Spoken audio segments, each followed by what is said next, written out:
ইনকিলাব মঞ্চের মুখপাত্র শরীফ উসমান বিন হাদিকে খুনের মূল অভিযুক্ত শুটার ফয়সাল করিম মাসুদ ও তার সহযোগী আলমগীর গ্রেপ্তার করা হয়েছে।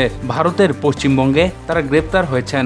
রোববার পশ্চিমবঙ্গ পুলিশের স্পেশাল টাস্ক ফোর্স এসটিএফ এক বিবৃতিতে এই তথ্য জানিয়েছে। এতে বলা হয়েছে, গোপন সূত্রে এসটিএফ খবর পায় বাংলাদেশে চাঁদাবাজি ও খুনসহ একাধিক গুরুতর অপরাধ করার পর দুইজন বাংলাদেশি নাগরিক দেশ থেকে পালিয়ে অবৈধভাবে ভারতে প্রবেশ করেছে। বর্তমানে বনগাঁও সীমান্ত এলাকায় আশ্রয় নেওয়ার চেষ্টা করছে। তারা সুযোগ পেলে পুনরায় বাংলাদেশে ফিরে যেতে পারে বলেও তথ্য পায় পুলিশ। এ তথ্যের ভিত্তিতে অভিযান চালিয়ে 7 মার্চ রাত ও 8 মার্চ ভোরে মধ্যবর্তী সময়ে বনগাঁ এলাকা থেকে তাদের আটক করা হয়। তারা হলেন রাহুল ওরফে ফয়সাল করিম মাসুদ, যিনি বাংলাদেশের পটুয়াখালীর বাসিন্দা, এবং আলমগীর হোসেন, ঢাকার বাসিন্দা। প্রাথমিক জিজ্ঞাসাবাদে জানা গেছে, ফয়সাল করিম মাসুদ এবং আলমগীর হোসেন বাংলাদেশের রাজনৈতিক কর্মী উসমান হাদি হত্যাকাণ্ডে জড়িত ছিলেন। হত্যাকাণ্ডের পর তারা পালিয়ে যান এবং মেঘালয় সীমান্ত দিয়ে অবৈধভাবে ভারতে প্রবেশ করেন।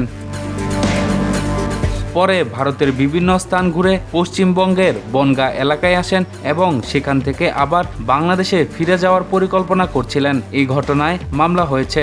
আটক দুইজনকে সংশ্লিষ্ট আদালতে হাজির করার পর পুলিশ হেফাজতে পাঠানো হয়েছে। আদালত আটক দুই আসামির 14 দিনের রিমান্ড মঞ্জুর করেছেন বলে জানা গেছে। ইনকিলাব মঞ্চের আহ্বায়ক শরীফ উসমান হাদিকে রিকশায় চলন্ত অবস্থায় গুলি করে পালিয়ে যাওয়া দুইজন ময়মনসিংহ সীমান্ত দিয়ে ভারতে পালিয়ে গিয়েছিলেন। বিশ্বস্ত সূত্রে বরাত দিয়ে যমুনা টেলিভিশনের ময়মনসিংহের ব্যুরো চিফ হুসাইন শাহিদ রোববার এ তথ্য নিশ্চিত করেছেন।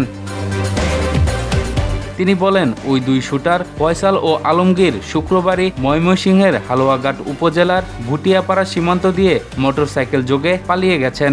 ঘটনার পরপরই একটি প্রাইভেট কারে প্রথমে মিরপুর থেকে আশুলিয়া, পরে গাজীপুর হয়ে ময়মনসিংহে ঢুকেন। ময়মনসিংহে এসে সেই প্রাইভেট কার পাল্টে ফেলেন তারা। হুসাইন শাহিদ বলেন, তারা অন্য আরেকটি প্রাইভেট কারে উপজেলার ধারাবাজার পেট্রোল পাম্পে পৌঁছান। সেখান থেকে স্থানীয় একজন ব্যক্তি তাদের মোটরসাইকেল যোগে ভুটিয়াপাড়া সীমান্ত নিয়ে যান।